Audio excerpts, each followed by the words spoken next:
Hi, my name is lynndjung. I am a science fiction and fantasy writer, and on this channel I talk about writing, books, and pretty much whatever else I feel like. And today I'm going to be editing my subscribers' first chapters. So this is the first video of its kind that I've done on my channel in the 3 or 4 years that I've been doing this. It is very much inspired by a video that Kris MF did a while ago, so I'll link that down below. So big shout out to Kris for that. So I just wanted to start this off with a couple of things for transparency, like how I chose the 3 excerpts that I'm going to be editing today, how I'm going to be approaching those edits, and, just how that selection process went. So I opened up a Google form for submissions for about a week in, I think, June, and I ended up getting 43 submissions total, so thank you so much to everyone who submitted. It was actually so hard trying to pick just 3. I definitely do want to make a video like this again because I thought it was a really good exercise for me, and I love kind of giving back in a way to viewers and subscribers and other writers, so definitely keep an eye out for that.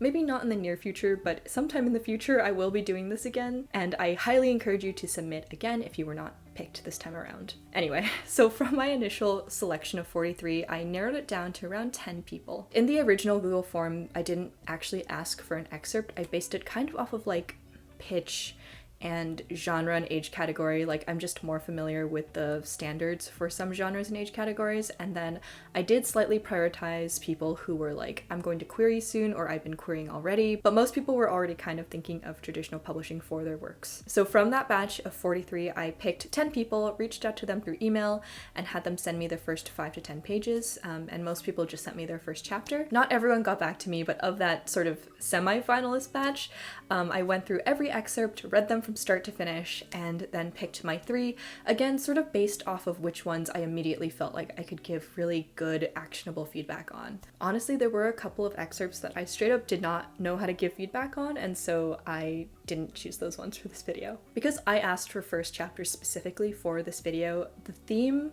overall is going to be beginnings. Some questions that I wanted to move forward with are like, what makes for a strong beginning? What are the expectations for beginnings for certain age categories and genres? And how can we strengthen an existing opening image through prose? I would say that generally speaking, I approached all of these excerpts with that kind of framing, like how can we make this opening the strongest opening it can be? All right, and that's how I picked. Now for the disclaimer. The feedback that I'm about to issue is completely subjective. I am just one person, and I'm also by no means an expert. I just sit here at my desk and yap on YouTube kind of a lot. So for all of the writers who I am giving feedback to today, I'm talking to you now directly, but also to anyone who's ever received feedback on their work from anyone. All feedback is really just a suggestion. Ultimately, at the end of the day, you know your story best, you understand your vision for your story the clearest. If feedback isn't serving that vision, then you don't have to listen to it. Art is subjective. I have a very specific perspective that may very much differ from the author's goals and intentions for the story. Also, at the end of the day, here I am only seeing a tiny piece of a much larger work, so I'm missing a lot of context.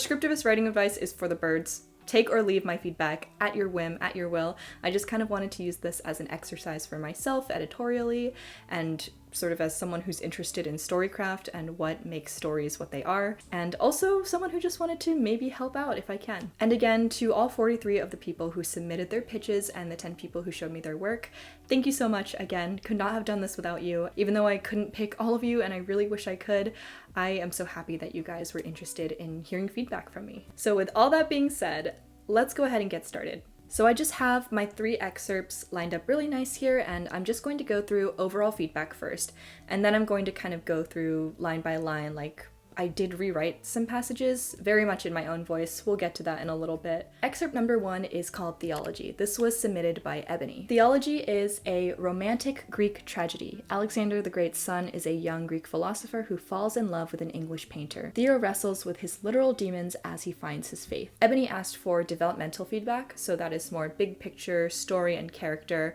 and less of the granular line level stuff. She also plans to eventually query this book. So I thought this was really interesting. Like, I have honestly never read anything quite like this, and the pitch is really unique, which is what sort of caught my attention. I love the idea of sort of like a historical reimagining. I feel like we don't see a lot of like ancient Greek settings that are historical. We see them more based off of mythology. So I thought that was really interesting. As I was reading through this, my main areas that I would like to see strengthened were characterization, pacing, and overall scene construction. So we're going to talk about those things. So we open up here with chapter 1, The Young Philosopher, which I love I love chapter titles. Really want to see more of them. So here is the opening line. His quill glided across the paper, the candlelight illuminating his study. His library consisted of non-fiction books.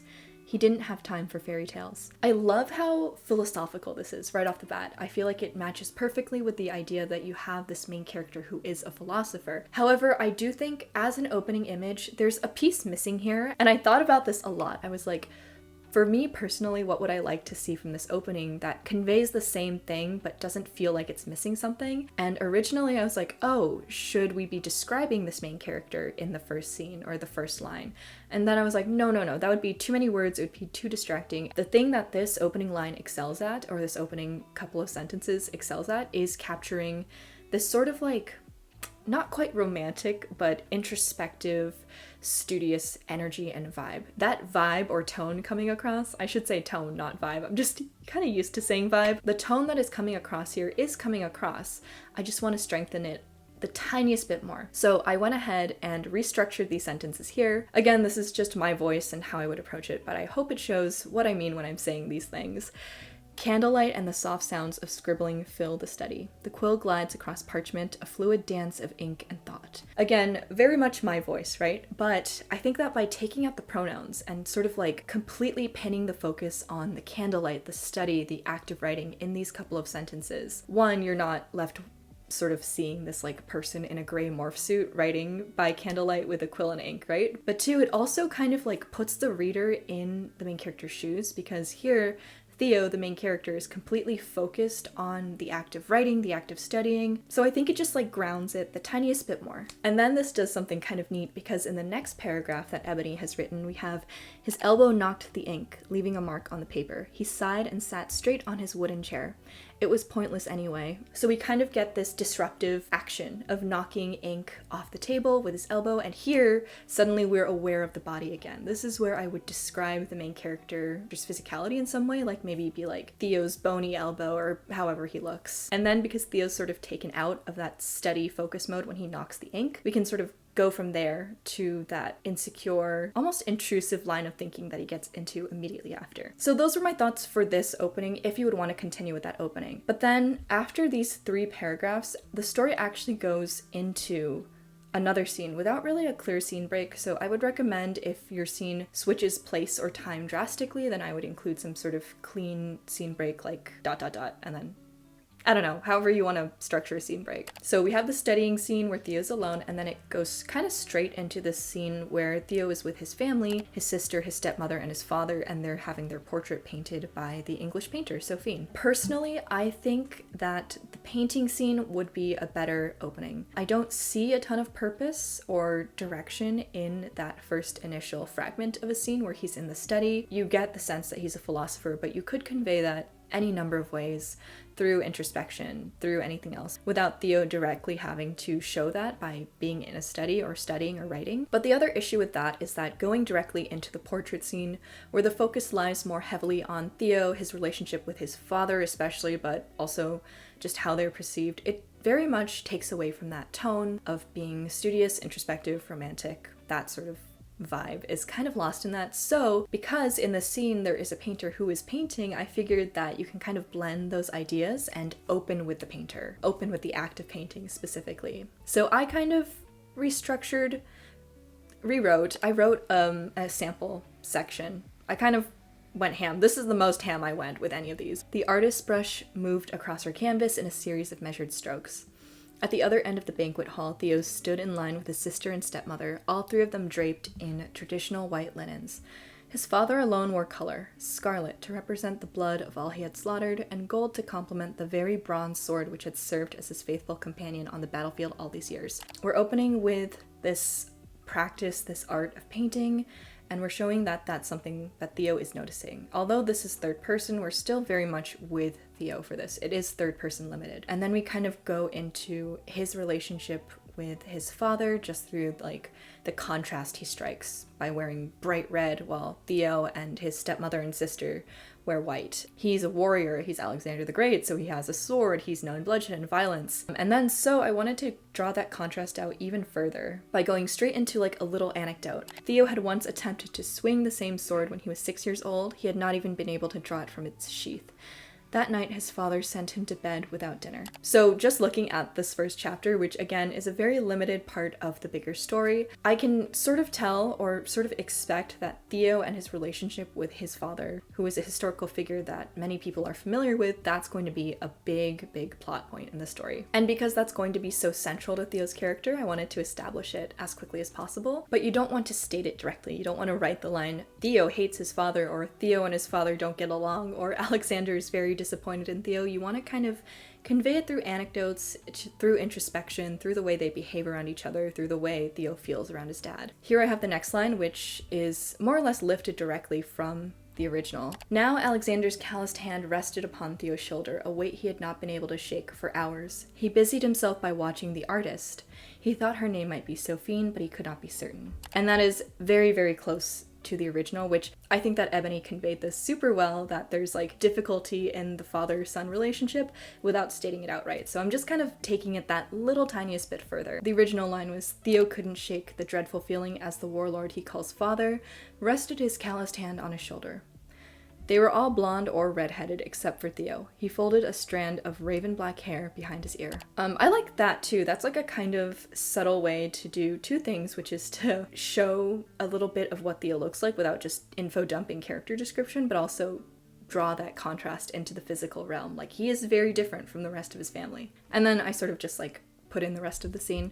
So we have Theo, his father, his family, and then we kind of go into the young woman, Sophine, the painter. And Sophine's hair is also described in contrast to the Cephas family, or the Theo's family. I don't think we necessarily need that. I think instead that little tidbit of description could be saved when Theo like notices it and is like, oh, it's very pretty, or has whatever thought he has about it. Another thing I wanted to point out super quickly is that I did notice some temporal pacing issues. So we have this painting scene. It's sort of described as if it just started very recently, but then we go into it had been hours before she had seemingly finished. I don't know if it's just that sentence, but you set up the scene and then hours pass with that one line, and then we go into this bit of dialogue, which is the first piece of dialogue we see in the story. And it's, could you give me a couple of days to touch it up? Contextually, I feel like I should have known that that was Sophine, but I think a dialogue tag would be helpful. But with that dialogue tag, suddenly the portrait painting is finished. So because this is kind of maybe going to be our opening scene, I would just draw out the painting part a little bit longer, or show from the beginning that this is kind of the end of the painting process and everyone is feeling sort of antsy, including Alexander, and then we kind of go into this discussion about the painting. The other thing with this discussion is that we go from, could you give me a couple of days to touch it up? His father, Alexander, waved a dismissive hand. You will receive your due payment in time. Then Sophie nods and gathers her supplies. I would like to see a little bit more tension in this scene. We kind of leave Theo behind in this exchange, which does make sense. It does seem like he's the kind of character to fade into the background while his father does things and yells at people and is big and loud and scary. But then Theo's family kind of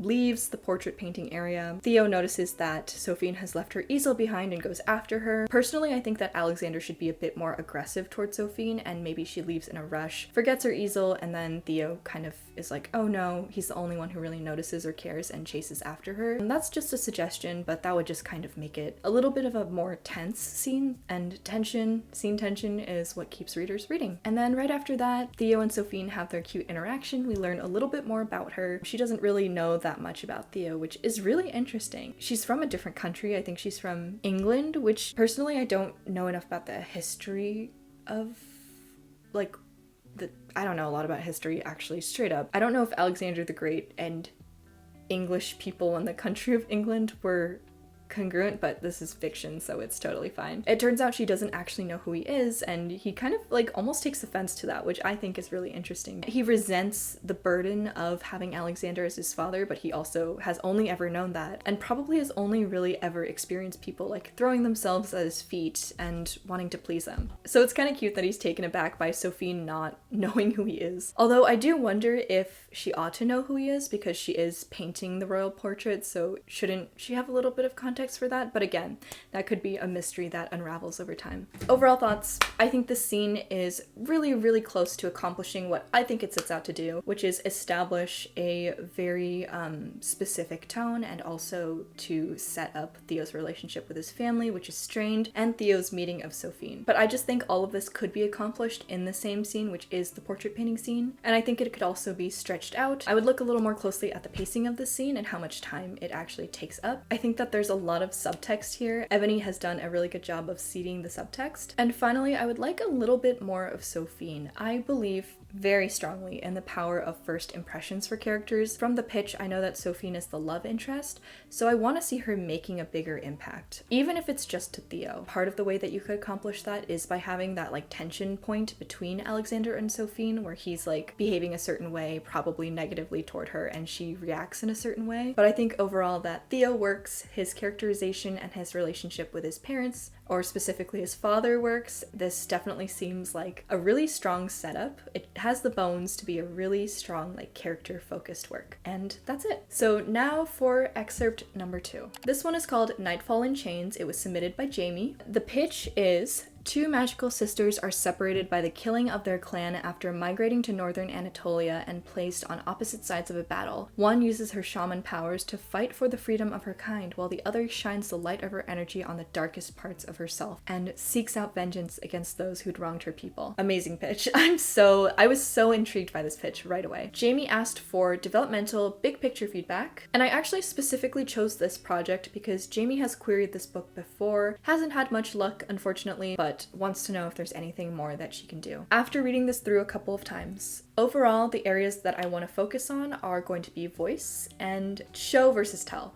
which I understand are kind of more line level things, but I want to look at them through the lens of like a macro developmental edit, because I think structurally there isn't that much adjusting or tweaking to do here, but I do think that maybe there's a little bit of a disconnect between the expectations of historical fantasy, which this is, and the voice, and also the telling versus showing could be bogging down the pacing. Honestly, the distinction between line level editing and developmental editing is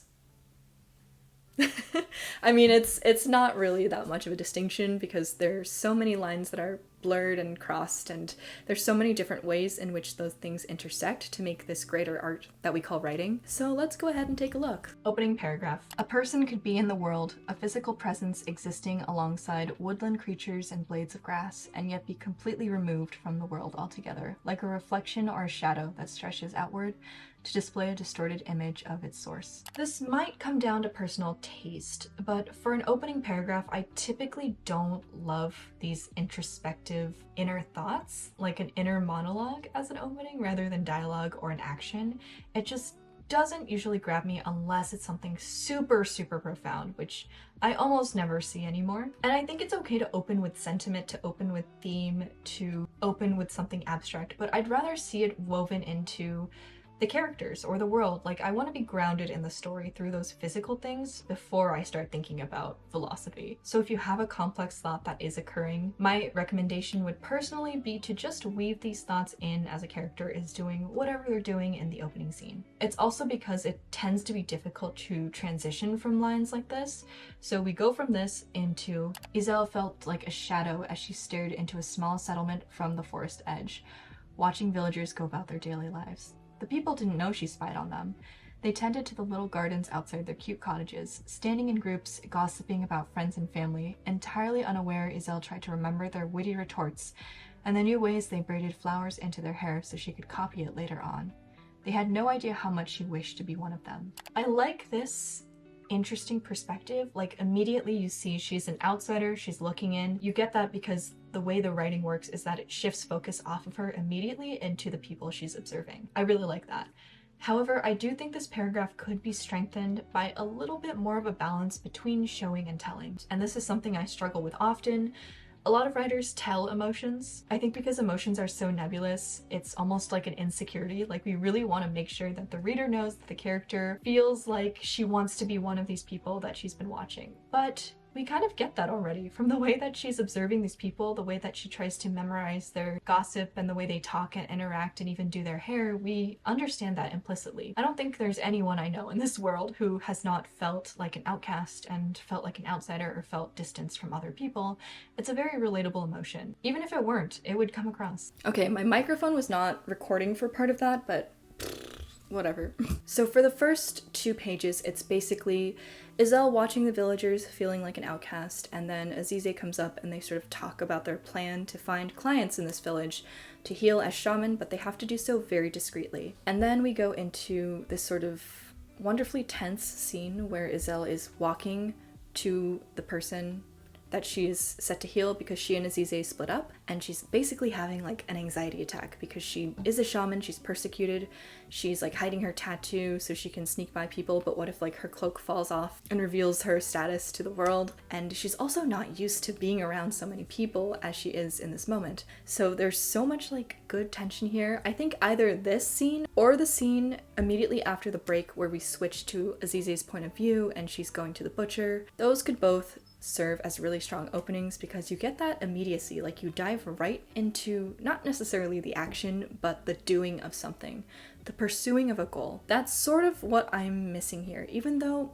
you can tell that Iselle desires to want to be around these people, you don't have as clear of a sense of her goal, of Azize's goal, until they start talking. And I also kind of think the talking isn't necessary because you see the talking in action immediately after. They're just kind of discussing the plan before it happens. So that's kind of like taking this concept of show versus tell and looking at it through a much larger lens. Instead of telling the plan, show what happens when the plan is in motion. Instead of talking about how Iselle wants to be amongst the people and also is kind of like scared of them, show her walking amongst them and feeling good but also nervous and like trying her best to imitate their motions so she blends in. Instead of directly saying that shaman are persecuted in Anatolia, show that tension, show that fear as Azize is walking through the market or the town square on her way to the butcher. The scene where Azize is actually interacting with the butcher and trying to get the butcher to agree to let Azize heal her, and knowing that at any moment she could be turned in and they could both be in trouble or she could be in a lot of trouble, is really tense and I think really like propulsive and interesting, and I think it accomplishes so much. This is the kind of scene that leaves you wanting to read more, and with beginnings in general, you want to put your best foot forward. That pretty much sums it up. Oh, the other thing is a little bit more of a line thing, so I'll keep it short. I do think that the voice reads a little bit modern. Historical fiction in general tends to have this more archaic vocabulary set and also more run-on sentences. It's almost like a little more purple/literary leaning, even in young adult, because you want to make it feel like you're reading something that could have plausibly been written as a story in the olden days. I don't know, there's just this like archaic voice to historical fantasy and historical fiction that I personally feel is kind of integral to the genre, so that could be another reason why maybe you weren't having so much luck with querying with agents, because they are looking for that specific voice. Those are my notes and thoughts, and let's move on to excerpt number 3. Excerpt number 3 is The Blightbringers by Tionge. The pitch is: after an all-consuming war of succession and a horrible disease strike the land of I should have asked about the pronunciation. Hold on. After an all-consuming war of succession and a horrible disease strike the land of Iedra, non-heir royal children are viewed as cursed by the High Priestess and her many followers. To save their lives, the last king of the Kingdom of Fire enacts ancient law that spares their lives and keeps them ignorant to the world beyond their tiny island. The time has come for a trio of afterborns to come home, face the harsh reality of their existence, and make the choice to fight against it. That is a pretty cool pitch. Let's go ahead and take a look at the actual excerpt. So my overall thing for this scene that I noticed and I wanted to sort of try to strengthen was the momentum. I feel like this pitch sets you up for such like a propulsive and interesting and political and dramatic young adult fantasy, but this first scene doesn't quite meet those expectations, and I think there are some ways that we can keep it with this quieter opening, but potentially seed the conflict and the drama that's going to come a little bit better. Because I don't have the full context, I want to take a look at this scene as like a complete single unit. So I am going to invoke the 3 C's. That is context, choice, and consequence. I want to see at least 2 of those C's touched upon in this chapter, if not all 3. The context of this world is that these afterborns were kind of shunted off to their own island and raised there, ignorant of the world beyond the island, right? So the choice that is being made is that they're leaving the island, but this isn't any of their choices. The afterborns are the main characters, but these decisions are not being made by them. They're being made, I assume, by the king, queen, whoever is beyond the island and whoever has put them there in the first place. The consequence kind of that I want to see from that is that they feel a certain type of way. I believe there are 4 afterborn characters and they all seem to have pretty different personalities. I also want to see how they feel about their situation, how they feel about going home, how they feel about how they've been treated so far. I want to bring all of those like conflicting personalities into the mix right away. So here's the first line. Don Losair took an anxious sip of strong wine from the south of sun, watching the potential end of what was a joyous occasion. The looming destruction manifested itself in a heated conversation between head instructor Sani and Aaron, his little sister in all ways but in blood. In support of their leader, a group of tutors, all with a final bone to pick with their worst student, circled the two, hurling their final remarks. Neither the blazing bonfire before him nor the crashing waves behind Arn and instructor Sani could dampen them. I just did some grammar tweaks for ease of reading. Dawn watched Erin with pride as she listened to their complaints with little care. Dawn admired how little she needed validation from them or anyone. 18 years of them chipping away at her hadn't made a dent. Tonight, the graduation night, was their final try. Tomorrow dates the end of 3 out of 4 royal coronations in Aedra. Since the war on the Unfriendly Sea 25 years ago, where the non-heir siblings of Sun and Tides threw Aedra into total war, afterborns weren't allowed to step foot in their ancestral lands until their siblings were crowned. They lived on the island of Pilith and were trained for a life of service to their crowns and the Empire of Aedra. So this is a first paragraph that accomplishes a lot, and I think it doesn't need to be pulling as much weight as it currently is. So we see here, the initial focus is on Dawn and his not quite little sister, Erin. I think that element is really strong. I can tell that these 2 out of the 4 are probably the closest, and maybe there's some big fallout between them, I don't know. But then we go into this chunk that is sort of like a breakdown of what has happened up until now, like a recap at the beginning of an episode of a TV show, and I just don't think this stuff is necessary. This again comes down to personal taste. Even though I am like a world-building heavy fantasy writer, I like to sort of sprinkle things as much as I can and not front-load information, but I do think it at the very least, could go somewhere else just to not distract from this core relationship we're seeing between Dawn and Erin. And then we see the conversation between Erin and the instructors where they're just kind of scolding her and giving her a hard time. And then we have Kala and Miles come in, and these are 2 other afterborns who have been on the island with them. Kala's drinking, Kala and Miles sort of settle in to watch the show. And then the instructors tell Erin to recite her family words, and she recites them wrong on purpose. From this beginning portion, one of the things that I'm noticing is that a lot of the focus is on Erin and the tutors, and honestly, this conversation just doesn't seem that important. We can get the gist that she's kind of a troublemaker, not a lot of expectations on her. We can get the gist of that without this conversation that peters out, doesn't really conclude in any significant way. The other issue here is that the other 3 afterborns aren't really participants in this conversation and are just spectators. And that kind of misses out on this opportunity to have like a bantery, fun dialogue scene that also characterizes our 4 main characters. So instead of having this conversation between Erin and the tutors, I would rather see this conversation between the 4 of them, or even just 3 of them, or even just Dawn and Erin. I don't know how necessarily you are going to end up characterizing them and how their relationships are going to play out. Let's say that Erin does something bad and they're set to leave the next day, so it's not the right time to do this. And Dawn, being slightly more responsible, goes in and scolds her, and she talks about like not wanting to go back to the kingdoms, and he's confused because he's never thought that before. It doesn't necessarily have to be that, but any kind of greater discussion that brings in how they're feeling about what's going to happen. Personally, I would keep it pretty short, just give them that moment to characterize these people and to give the reader a sense of who they are, and also have like maybe they're walking around the island so you can see how beautiful it is or how they feel about it as they're interacting with the ocean or whatever else is in their surroundings. I would create that snapshot image. I'm picturing a walk on the beach. For some reason, I keep going toward a walk on the beach, but of course it doesn't have to be that. But I just want to bring up this like feeling of anxiety and tension between the characters and surrounding the idea that they're all going to be leaving the only home they've known for 18 years.